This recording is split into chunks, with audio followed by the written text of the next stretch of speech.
Bring you Christopher Browell.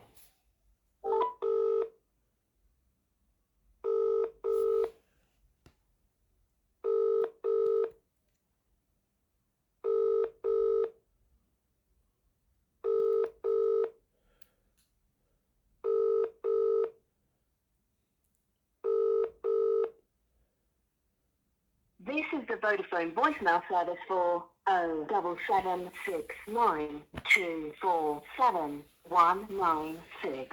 Please leave a message after the tone. When you finish recording, please hang up or press the hash key for more options. Yes, hello, Mr. Browell. It's Mr. Hussain here once again, leaving yourself another daily message that I've been leaving since end of August. On a daily basis, I'm leaving you daily messages. Today is, I believe, 289 days that you, the local authority, have kidnapped my brother from my care and are refusing to engage with me whilst in the background orchestrating sinister activities and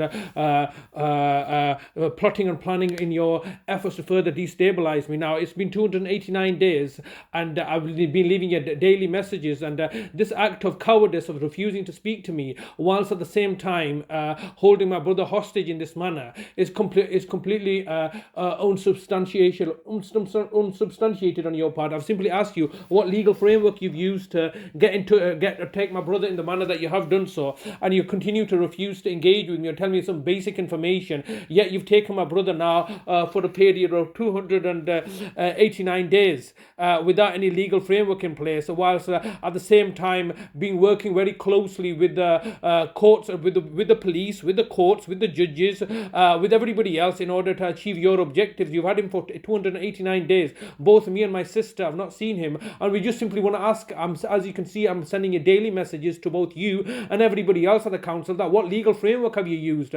And I've just got off the call with Tracy at the care home, who obviously has informed me that you still remain his social worker. So you have remained his social worker throughout this time, and is there not a duty of care upon you to engage with me? But you have yet refused to engage with me. She's informed me that she's had a word with you and you're trying to arrange a family meeting and stuff. Well, wait on a minute. Why are we arranging a family meeting? First of all, you seem to be legitimizing your own issues here, saying that what you've done so far in taking my brother in the manner that you have done is completely legitimate. I mean, if I recall back in our last conversation was when you had terminated the call because you couldn't proceed any forward. And so is this how you look to resolve the situation? Get your police friends to come and arrest me, put me on bail so I can't see my brother, whilst at the same time that you, the local authority, work with the judges, privately commissioning out judges to prostitute out their services so you can get the property back in collusion with the housing association. This is a complete mess that you've created, and now you want to hold authority over on me, saying that no, we're the authorities, we're in charge of Talib. How exactly are you in charge of Talib?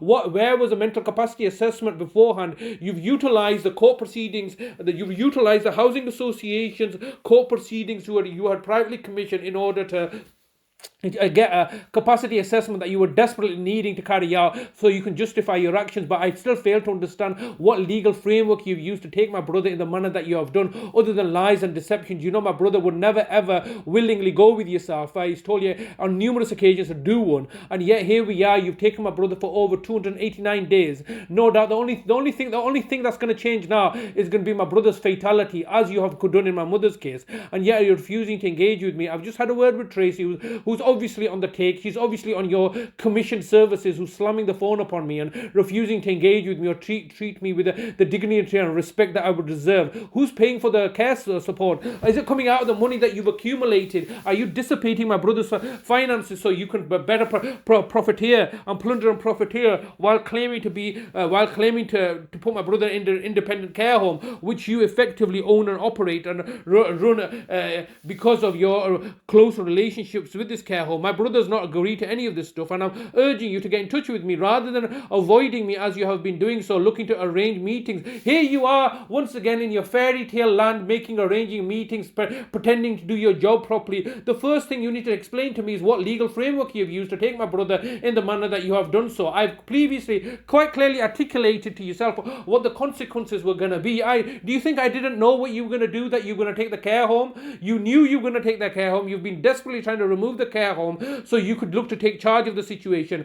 It was 350 million pounds care home that you removed. It's £1 million a week for the care that I've been providing my brother when you had a duty of care, and now it's £1 million a day. So that, and it's £1 billion when you murdered him, as you will inevitably look to do. I'm asking you to engage with me. You're meant to be a social worker. How exactly are you doing your job properly if you're refusing to engage with me on every single call that I've left here, and now hoping the police would look to arraign me for some crimes that I didn't commit? It was you, the local authority, that was being neglectful, wasn't it? You were not paying him any money. You had arrested me and put me into jail on false charges. You've been saving substantial costs. I'm urging you to get in touch with me, because ultimately what's happening here is that what you're doing is villainous and evil and against my brother's best interest, where you have yourself confirmed to me that, can you give me an explanation? You've given to confirm to me that, oh, Mr. Hussein Shahzad, we're not going to take your brother away from you. I don't believe it's in his best interest. You've said those words to me, and then you've done exactly what you said you would not be doing by taking my brother away. So this is why I was fearful